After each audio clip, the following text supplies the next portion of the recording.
Bismillahirrahmanirrahim. Assalamu alaikum student. Today we have to discuss about the isothermal process. Let's first of all we have to define what is meant by the isothermal process. The process which is carried out at a constant temperature is said to be or is called isothermal process. ऐसा process जिसके दौरान temperature जो है ना student constant रहे, temperature में कोई variations ना हो, उसको हम लोग नाम देंगे आइसोथर्मल प्रोसेस का। ठीक है, अगर हम लोग नेक्स्ट देखें, इसमें इसका कुछ इंट्रो मैंने लिखा है, hence condition of a Boyle's law on the gas is a fulfilled. if we have to talking about the isothermal process, we are seeing that the temperature of the system remains constant. If the temperature of system remains constant, then the condition of a Boyle's law is satisfied. According to the Boyle's law, temperature of system remains constant, then the product of pressure and volumes is equal to constant.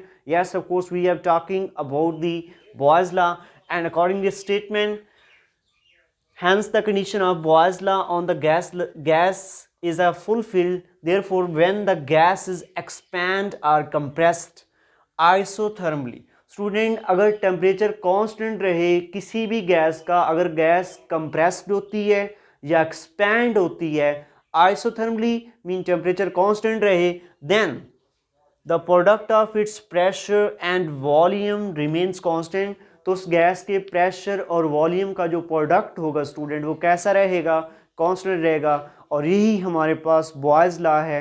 Let's see, if we have a gas whose initial pressure is equal to P1 and volume is a V1, then after some isothermal change, after some isothermal process, let's its pressure becomes equal to P2 and its volume is equal to V2, then the product of its pressure and volume initially before the isothermal process and the product of its pressure and volume after the isothermal process remains constant, remains same. So this is the expression which is valid for the Boyle's law. So we can write here P1 V1 which is equal to P2 V2. We can say that both are constant, both are same.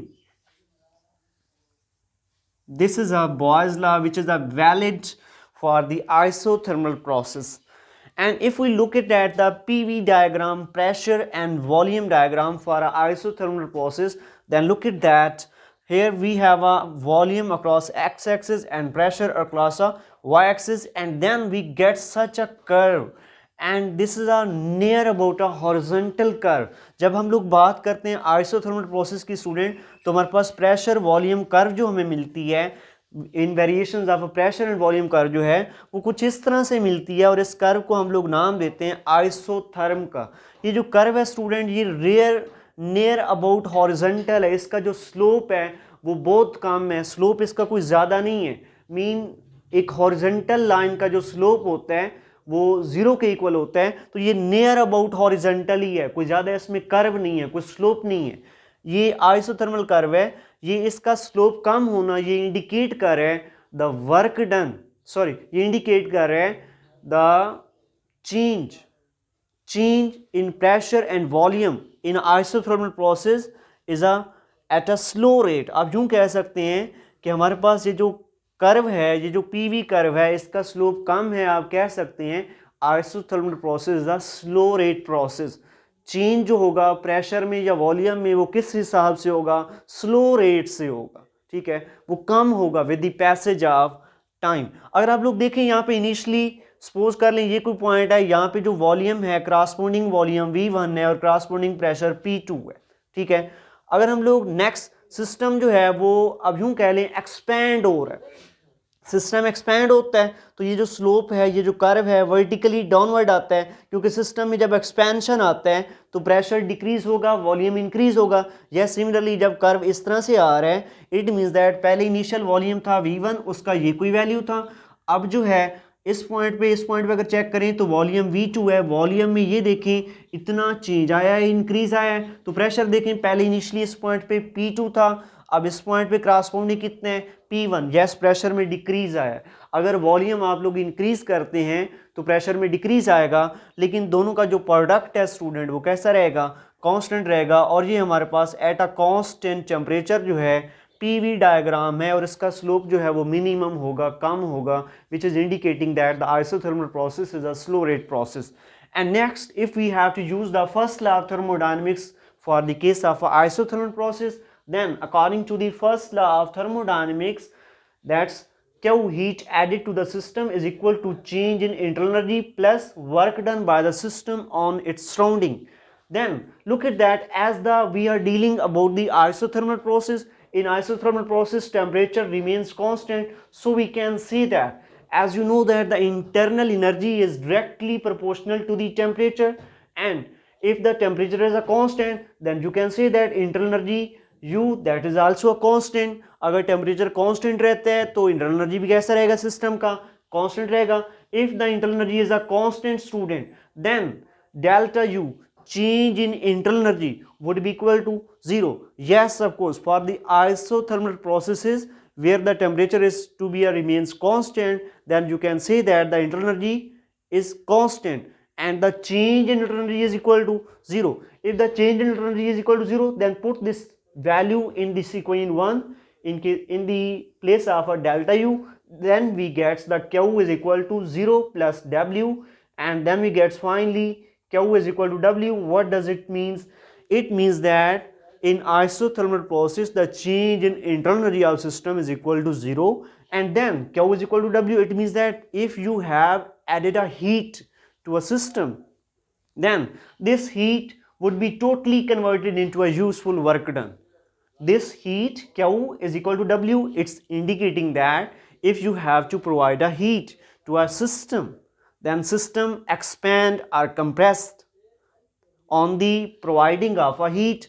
This total heat would be converted into a useful work done. अगर आप लोग देखें, अगर system work done करता है, या फिर इसको आप यूं भी ले सकते हैं कि अगर सिस्टम वर्क डन करता है उसे क्या रिक्वायर्ड है, heat.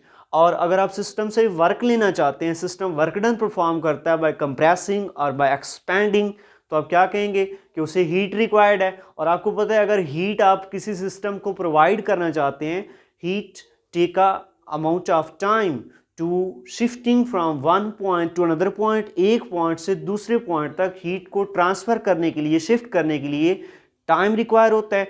It means that in isothermal process heat को one point to other point transfer करने के लिए टाइम रिक्वायर होगा। It means that the isothermal process the time consuming process, it's a slow rate process. इसकी मैं बात भी पीछे कर चुका हूँ, अब इसका एक डेमो मैं दे देता हूँ आपको, और इसमें इसकी एग्जांपल्स भी मैं क्लियर कर दूंगा कि कौन कौन से ऐसे प्रोसेसेस हैं हमारी नेचर के अंदर कि जो आइसोथर्मल प्रोसेसेस हैं। लेट्स सी, मेरे पास यहाँ पे एक सिलेंडर है स्टूडेंट। ये सिलेंडर जो है, ये सिस्टम जो है, इसका ये मूवेबल पिस्टन है, इसके अंदर हम लोगों ने इनक्लोज किया हुआ है, यहाँ पे डॉट की फॉर्म मैंने रिप्रेजेंट किया, एक आइडियल गैस इसके अंदर इनक्लोज्ड है। और यहाँ पे मैंने लिखा है system should have a conducting valves. ये जो सिस्टम है सारा कंडक्टिंग मटेरियल का बना हुआ है, ठीक है। कि हम लोग बात कर रहे थे स्टूडेंट कि ये मेरे पास सिस्टम है, इसका इनिशियल प्रेशर P है, वॉल्यूम V है। लेट्स सपोज कि मैं पिस्टन को ऊपर की जाने मूव करवाता हूँ, पिस्टन को ऊपर की जाने मूव करवाता हूँ। ये मूवेबल पिस्टन है, इसको शिफ्ट कर देता हूँ किसी ऊपर वाली पोजीशन पे। सपोज कर ले मैंने इसको डिस्प्लेस करवाया किसी इस पोजीशन पे, न्यू पोजीशन पे, एक्सपेंड हुआ सिस्टम, ठीक है। अगर पिस्टन को मैं ऊपर की जाने मूव करवाता हूँ स्टूडेंट, इट मीन्स दैट ये सिस्टम एक्सपेंड हुआ। इनिशियल यहाँ पे था पिस्टन, मैं इसको यहाँ पे लेके गया, इट मीन्स दैट मैंने जब पिस्टन को ऊपर की जाने मूव करवाया, हुआ क्या है, वॉल्यूम ऑफ सिस्टम इंक्रीज किया। कितना, सपोज कर ले डेल्टा V टाइम वॉल्यूम बढ़ गया। अब पहले था V, तो अब टोटल वॉल्यूम कितना हो गया, डेल्टा V बढ़ गया। जब वॉल्यूम बढ़ता है according to Boyle's law, according to Boyle's law volume बढ़ा सिस्टम का, ठीक है, तो प्रेशर कम हुआ, ठीक है। प्रेशर कितना, पहले था P, अब कितना हो गया, कम हो गया, P माइनस समथिंग हो गया। जब प्रेशर कम हुआ, as you know that pressure is directly proportional to the average translational kinetic energy. जो प्रेशर है स्टूडेंट आपके पास, वो प्रोपोर्शनल होता है मीन ऑफ काइनेटिक एनर्जी के, और मीन ऑफ काइनेटिक एनर्जी कम हुआ होगा गैसेस मॉलिक्यूल का, और मीन ऑफ काइनेटिक एनर्जी जो है सिमिलरली आप लोग जानते हैं वो प्रोपोर्शनल होता है किसके, टेम्परेचर के। तो मीन टेम्परेचर कम हुआ गैस मॉलिक्यूल का, जब गैस मालिक्यूल का टेम्परेचर कम हुआ, लेकिन हम लोग कैसा प्रोसेस कर रहे थे, हम लोग तो आइसोथर्मल, हमने तो टेम्परेचर को क्या कर रखना था, कांस्टेंट। यस, लेकिन यहाँ पे टेम्परेचर तो डिक्रीज हो गया। ठीक है, देखे ना, वॉल्यूम इंक्रीज हुआ, प्रेशर डिक्रीज हुआ, प्रेशर डिक्रीज हुआ, टेम्परेचर डिक्रीज हुआ। टेम्परेचर को रखना था कांस्टेंट, मैंने कहा रोक दें जी इसे, पिस्टन को ऊपर मुंह करवाया, एक्सपेंड करवा रहा था, सिस्टम को रोक दिया। अब क्या हुआ, टेम्परेचर कितना कम हुआ, टी था, अगर पहले सपोज कर लें इनिशियली पहले टी था, टी से कोई वैल्यू कम हुई, मीन डेल्टा टी कम हुआ, इधर प्रेशर डेल्टा पी कम हुआ, डेल्टा टी कम हुआ, इसमें से टेम्परेचर मैंने रोक दिया। अब देखिए ये सराउंडिंग था, पहले सिस्टम ऐसे पड़ा था, मैंने इसको ऊपर यानी पिस्टन को मूव करवाया। पहले अगर सिस्टम का पिस्टन मूव नहीं कर रहा था, इट मीन्स दैट सिस्टम का टेम्परेचर और इसके इन्वायरमेंट का टेम्परेचर सेम था। लेकिन जब मैंने पिस्टन को ऊपर की जानिब उठाया, यहाँ से लेकर यहाँ पे लेके आया, तो मीन सिस्टम एक्सपेंड हुआ, volume increase, pressure decrease, pressure decrease, temperature decrease, temperature को रखना है कांस्टेंट। मैंने सिस्टम को मूव करवाना बंद किया। अब मीन सिस्टम का टेम्परेचर कम है, इन्वायरमेंट का टेम्परेचर ज़्यादा है। जितना कम है इट मीन्स दैट अब इन्वायरमेंट से हीट जाएगा क्यू, कितना क्यू हीट जाएगा सिस्टम में, और सिस्टम इस क्यू हीट को एब्जॉर्ब करेगा। जितना टेम्परेचर कम हुआ था उतनी हीट एब्जॉर्ब करके दोबारा से कितना हो जाएगा टेम्परेचर, इसका टी हो जाएगा। ठीक है, अब टेम्परेचर भी बढ़ गया, जब हीट ऐड गया हुआ, इन्वायरमेंट ने हीट ऐड किया, और प्रेशर भी बढ़ गया, दोबारा से टेम्परेचर प्रेशर कांस्टेंट हो गया। फिर से मैंने क्या किया, पिस्टन को यहां से दोबारा ऊपर की जाने मूव करवाया। पिस्टन को जब दोबारा यहां से शिफ्ट किया ऊपर की डायरेक्शन में, कोई ना कोई डिस्प्लेसमेंट दिया स्टूडेंट, दोबारा से क्या हुआ, दोबारा से देखें, अब इसकी पिस्टन को मैं यहां पे लेके आया हूं ऊपर, पहले यहां पे था, अब यहां पे मजीद वॉल्यूम बढ़ा, वॉल्यूम बढ़ा according to Boyle's law, pressure कम हुआ, प्रेशर कम हुआ, टेम्परेचर कम हुआ। लेकिन ये तो आइसोथर्मल प्रोसेस है, टेम्परेचर को रखना है कांस्टेंट। अगर टेम्परेचर को कांस्टेंट रखना है, मैंने कहा जी रोक दें इसे, ऊपर लेकर जा रहा था, मैंने स्टॉप कर दिया फौरन। ठीक है, टेम्परेचर डिक्रीज हो गया, मैंने टेम्परेचर को कांस्टेंट रखना है, मैंने इसको स्टॉप करवाया। देखें, अब जो पहले सिस्टम स्टेशनरी स्टेट में था, इक्विलिब्रियम में था, सिस्टम का अपना इन्वायरमेंट टेम्परेचर और इन्वायरमेंट का टेम्परेचर सेम था। ठीक है, लेकिन जब मैंने पिस्टन को यहां से यहां तक ऊपर मूव करवाया, सिस्टम का प्रेशर कम हुआ, प्रेशर कम हुआ, वॉल्यूम बढ़ने से प्रेशर कम हुआ, प्रेशर कम हुआ, टेम्परेचर कम हुआ, टेम्परेचर को रखना है कांस्टेंट, सिस्टम को मैंने मूव करवाना बंद किया। अब देखिए यहाँ सिस्टम का इंटरनल टेम्परेचर कम है, इन्वायरमेंट का ज़्यादा है। अगर इन्वायरमेंट का टेम्परेचर ज़्यादा है तो इन्वायरमेंट सिस्टम को हीट देगा, mean heat will transfer from environment to the system. जब हीट इन्वायरमेंट से सिस्टम की तरफ जाएगी, ठीक है, कितनी हीट जाएगी, ठीक है, जितना टेम्परेचर कम हुआ है उतना हीट ये सिस्टम एब्जॉर्ब करेगा। जब ये सिस्टम इतना हीट एब्जॉर्ब करेगा, ठीक है, तो जो इसका टेम्परेचर डिक्रीज हुआ था उतना ये फिर से इंक्रीज हो जाएगा। तो देखिए जरा गौर से, जैसे जैसे मैं पिस्टन को ऊपर की जाने मूव करवा रहा हूँ, सिस्टम एक्सपेंड हो रहा है आइसोथर्मली। देखिए जैसे मैं पिस्टन को थोड़ा सा ऊपर मूव करवाता हूँ, फौरन वॉल्यूम बढ़ता है, वॉल्यूम बढ़ता है, प्रेशर कम होता है, प्रेशर कम होता है, टेम्परेचर कम होता है, टेम्परेचर कम होता है। मुझे सिस्टम को रोकना पड़ता है, क्योंकि क्या है, आइसोथर्मल प्रोसेस है। मैं सिस्टम को रोक देता हूं, फिर से इन्वायरमेंट का टेम्परेचर ज्यादा हो जाता है, सिस्टम का टेम्परेचर कम हो जाता है, इन्वायरमेंट से सिस्टम की तरफ हीट मूव करता है। जब हीट मूव करता है, कितना मूव करता है, जितना टेम्परेचर डाउन हुआ है उतना हीट ऐड होता है और टेम्परेचर इंक्रीज करता है, फिर से टेम्परेचर कांस्टेंट हो जाता है। मीन टेम्परेचर को कांस्टेंट रखने के लिए हम लोग जो सिस्टम को एक्सपेंड कर रहे हैं, पिस्टन को मूव करवा रहे हैं, उसमें हम लोग टाइम इंटरवल्स में करवा रहे हैं, मुसलसल मूव नहीं करवा रहे। इट मीन्स दैट थोड़ा सा मूव करवाते हैं, रोक देते हैं, जब तक हीट जो है एनवायरनमेंट से सिस्टम की तरफ नहीं जाता हम पिस्टन को फर्दर मूव नहीं करवाते, क्योंकि ये आइसोथर्मल प्रोसेस है, टेम्परेचर को कांस्टेंट रखना है। It means that it will requires a time. Isothermal expansion जो हम लोग कर रहे थे, इसमें हीट को एनवायरनमेंट से सिस्टम की तरफ ट्रांसफर होने में टाइम लगेगा। That's why we call that isothermal process is a slow rate process। ये स्लो रेट प्रोसेस होता है, इसे परफॉर्म करने के लिए टाइम रिक्वायर्ड होता है। अगर सेम हम लोग बात करें आइसोथर्मल कंप्रेशन की, अब पिस्टन ये जो यहां पे सपोज कर लें इनिशियली, अब मैं पिस्टन को ऊपर ले जाने के बजाय डाउनवर्ड पुश करता हूं, कंप्रेस करता हूं। देखिए शुरू में, देखिए अब यहां पे इसका टेम्परेचर सपोज कर लें इनिशियली टी है, यहां पे आइडियल गैस इसके अंदर इनक्लोज्ड है, ठीक है, इसका टेम्परेचर टी है। अगर इसका टेम्परेचर टी है स्टूडेंट, ठीक है। और एक चीज़ और बता दूं, मैं बोल रहा था कि इस सिस्टम की जो वॉल्स हैं कंडक्टिंग है। देखिए टेम्परेचर को कांस्टेंट रखने के लिए, देखिए ना जरा गौर से, मैं एक्सपेंशन करवा रहा था पिस्टन की, ठीक है, तो हीट एनवायरनमेंट से सिस्टम की तरफ ऐड हो रहा था ना। अगर ये मेरे पास वॉल्स ऑफ कंटेनर जो है, वॉल्स ऑफ सिस्टम जो है, ये इंसुलेटर की होती तो क्या हीट का ट्रांसफर होता? बिल्कुल नहीं होता। अगर हीट का ट्रांसफर ना होता तो मैं सिस्टम को जो एक्सपेंड कर रहा था तो टेम्परेचर कांस्टेंट भी ना रहता। तो मीन टेम्परेचर को कांस्टेंट रखने के लिए, आइसोथर्मल परफॉर्म करवाने के लिए जो हमारे पास सिस्टम है वो कैसा होना चाहिए?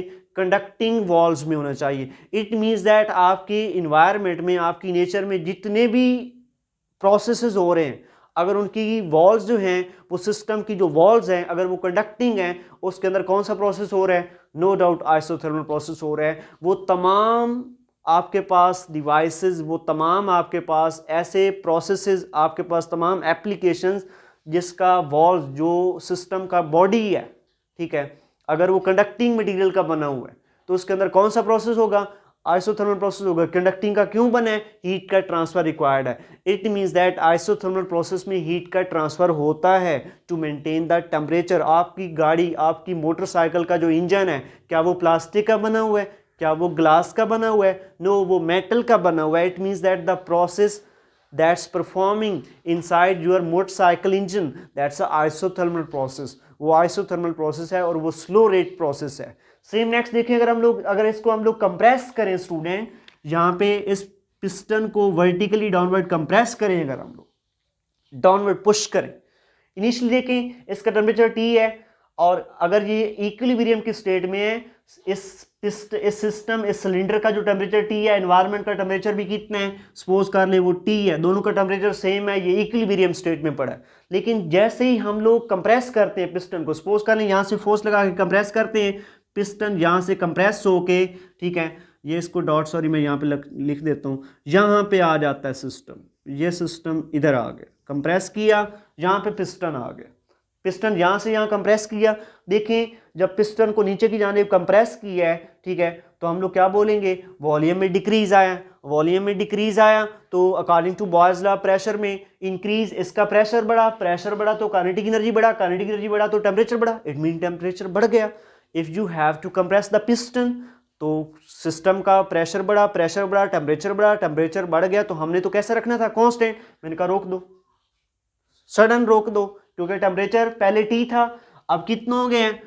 टी से प्लस डेल्टा टी हो गया, टेम्परेचर बढ़ गया। लेकिन हम लोग तो आइसोथर्मल प्रोसेस में टेम्परेचर को कांस्टेंट रखना है, स्टॉप करवा दें। अब देखें, अब सिस्टम का temperature T plus delta T है, एनवायरनमेंट का टेम्परेचर टी है। इट मींस दैट अब सिस्टम हीट रिलीज करेगा टू दी इन्वायरमेंट। अगर आप लोग सिस्टम को कंप्रेस करेंगे, सिस्टम इन्वायरमेंट को हीट ट्रांसफर करेगा। कितनी ट्रांसफर करेगा? जितना डेल्टा टी बड़ा है, डेल्टा टी जितना बड़ा है, ठीक है, उतनी हीट सिस्टम एक्सट्रैक्ट कर देगा इन्वायरमेंट की तरफ। क्यों हीट एक्सट्रैक्ट कर देगा? और ये जब तक ये टोटल इसका टेम्परेचर दोबारा से टी नहीं हो जाता, मैं इसको फर्दर कंप्रेस नहीं करने लगा, क्योंकि टेम्परेचर को कैसे रखना है? कांस्टेंट। नेक्स्ट देखिए, आप दोबारा से सपोज करें सिस्टम ने हीट खारिज कर दी, टेम्परेचर जितना टी डेल्टा टी बड़ा था उतनी हीट बाहर निकाल दिया, दोबारा से टेम्परेचर कितना हो गया? टी। सिस्टम का टेम्परेचर टी, इन्वायरमेंट का टेम्परेचर टी, दोबारा से इक्विलिब्रियम कंडीशन। फिर से मैंने पिस्टन को नीचे कंप्रेस किया, पिस्टन को नीचे कंप्रेस किया। अब पिस्टन का जो न्यू स्टेट है, सपोज कर ले वो यहां पे आ जाता है, पिस्टन यहां पे आ जाता है, पिस्टन यहां पे आ जाता है, यहां से मूव करके इधर मैं डॉट बना देता हूं, यहां से मूव करके यहां पे आ जाता है। दोबारा देखें, पिस्टन को यहां से यहां ले आया हूं, कंप्रेस किया सिस्टम को, वॉल्यूम डिक्रीज हुआ, वॉल्यूम डिक्रीज हुआ, प्रेशर इंक्रीज हुआ, प्रेशर इंक्रीज हुआ, average translational kinetic energy increase हुआ, average translation kinetic energy increase हुआ, तो टेम्परेचर इंक्रीज हुआ। But we have to remain the constant temperature, we have to require a constant temperature for isothermal process. Yes, हमें constant temperature चाहिए। हमने compress किया, फिर से वॉल्यूम डिक्रीज हुआ, जो पहले इधर इंक्रीज हो रहा था, V से माइनस डेल्टा V हुआ, वॉल्यूम डिक्रीज हुआ, according to Boyle law pressure increase हुआ, प्रेशर इंक्रीज हुआ तो टेम्परेचर इंक्रीज हुआ। टेम्परेचर कितना हुआ? T प्लस डेल्टा टी हो गया। टेम्परेचर बढ़ा तो मैंने कहा यार आइसोथर्मल प्रोसेस है, इसको स्टॉप कर दो, टेम्परेचर को कांस्टेंट रखना है। अगर टेम्परेचर को कांस्टेंट रखना है तो रोक दिया सिस्टम को। एनवायरनमेंट का टेम्परेचर T, कंप्रेशन की वजह से due to decrease in volume increase in pressure, temperature T से प्लस डेल्टा टी रोक दिया। अब फिर से सिस्टम का टेम्परेचर ज्यादा है, एनवायरनमेंट का काम है सिस्टम टेम्परेचर कम करने के लिए इन फॉर्म ऑफ हीट वो हीट ट्रांसफर करेगा टू द इन्वायरमेंट। जितना टेम्परेचर बढ़ा है डेल्टा टी, उसी हिसाब से system delta Q heat to the environment release कर देगा। और जब ये रिलीज करेगा, ठीक है, तो हमारे पास दोबारा से टेम्परेचर टी, फिर से अगर कंप्रेस करते हैं आप लोग सिस्टम को, पिस्टन को यहाँ पे ले आए, ठीक है, कंप्रेस करके यहाँ से कंप्रेस करके आप यहाँ पे ले आए, फिर से volume decrease, pressure increase, temperature increase हुआ, कितना डेल्टा टी, सिस्टम को फिर से रोक दो, सिस्टम को पिस्टन को मूव करवाना रोका, ठीक है, जितना टेम्परेचर बढ़ा है सिस्टम उतनी हीट एक्सट्रैक्ट करेगा। इट मीन्स दैट जब सिस्टम को आप लोग एक्सपेंड करें, heat environment to system transfer होगी। जब आप लोग सिस्टम को कंप्रेस करते हैं, पिस्टन को, heat from system to environment, जब आप लोग कंप्रेस कर रहे हैं हीट सिस्टम से इन्वायरमेंट की तरफ ट्रांसफर होगी, जब एक्सपेंड कर रहे हैं heat environment to system transfer होगी। It means that for isothermal process there is a requirement of a transfer of a heat to maintain the temperature. That's why the all processes that's taking placing in a conducting bodies that are the isothermal process. Isothermal process के लिए system की body का कैसा होना जरूरी है, conducting walls का होना जरूरी है। और देखिए हीट का ट्रांसफर, आप एक्सपेंड करें, हीट आपको रिक्वायर्ड है, इन्वायरमेंट से सिस्टम में हीट ऐड होगा, आप कंप्रेस करें, हीट आपका सिस्टम टू द इन्वायरमेंट खारिज करेगा। जब हीट का ट्रांसफर इन्वॉल्व हो रहा है स्टूडेंट, तो वहाँ पे टाइम रिक्वायर्ड है। That's why we can say that isothermal process is a slow rate process. इसको स्लो रेट प्रोसेस बोलते हैं, इसके लिए टाइम रिक्वायर्ड होता है।